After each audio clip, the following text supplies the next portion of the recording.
जेके हेयरिंग थी अलहमदुलिल्लाह ख़ुशि सां असांखे गोंडल साहिबा जेके डिप्टी सेक्रेटरी आहिनि उन्हनि असांखे ॿुधो ऐं एस ओ साहिब बि गॾु हुआ ऐं अलहमदुलिल्लाह उन्हनि असांखे यकीन ॾियानी कराई आहे त जेके दोस्त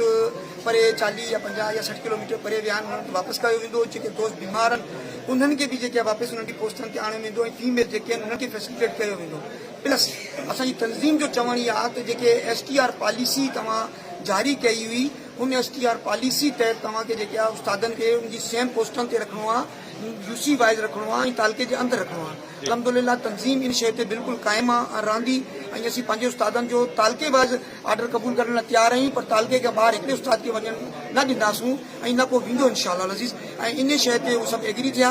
अलहमदुलिल्लाह असीं वेही तालका हुसैन बख्श सिंधड़ी तालके खे बि खुलाईंदासूं ऐं जेके असांजा ॿिया क्लोज स्कूल आहिनि उन्हनि खे बि असीं खुलाईंदासूं पेटेलिप जो मंशूर मां इहा आहे कोन त असां स्कूल बंदि ऐं छॾे ॾियूं पढ़ंदो सिंध वधंदो सिंध जीअं पेटेलिप जीअं उस्ताद था।